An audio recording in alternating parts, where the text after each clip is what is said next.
Hi, I'm Michael Koenig with California Pacific Brokers. And I'm Maureen Torretto with iMortgage. Thanks for joining us, Maureen. Thank you for having me.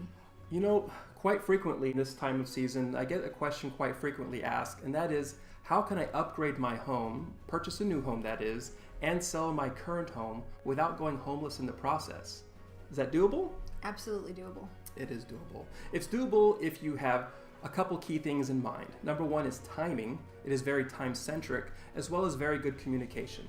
So the first thing you want to do to start off this whole process is get pre-approved. It's so important to know that. Why? The first reason to get pre-approved is because if Michael's going to put an offer in for you, the seller is not going to look at that offer if you don't have a pre-approval letter, because everyone else that's submitting an offer is going to have one. Right. It's good to know those numbers. What's case number two for having that ahead of time? Case number two, of course, is for our buyer. We want our buyer to know what those numbers look like. What is that monthly payment? What is the down payment that's expected of them? And are they comfortable with all of those numbers? Right. And if there was a negative about this, why or what would be the negative for not getting pre-approved ahead of time?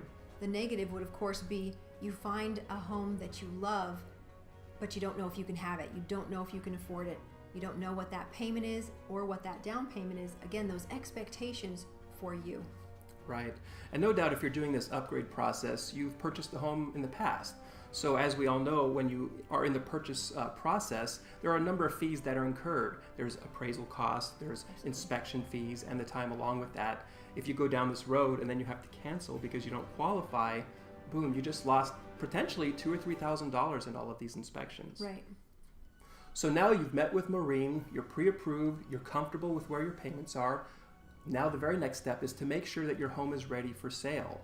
If you find a home that you like and you write an offer on it, you need to be able to put your home on the market right away. So it's important to make any inspections ahead of time, find out if there's any big deficiencies, because that's part of your approval process, and get it ready for sale, whether it's painting or just cleaning up, tidying up, putting stuff in the garage, whatever it takes. So the important aspect about all of this is that it is very possible to buy a new home and sell your other home or your current home without going homeless. It is, again, as we mentioned before, it's a matter of timing. And what else? Communication. That is key. Very key. Because when your contingency periods are so tight with both two transactions, your purchase and your sell or your sale, it's important to have everyone involved in the transaction knowing where you are. We've seen deals get sabotaged countless times. Yes. So there you have it. If you're thinking about doing that upgrade, feel free to give Maureen a call or myself. Our contact information is down here below this little window. Contact us and we'll be happy to walk you through the whole process.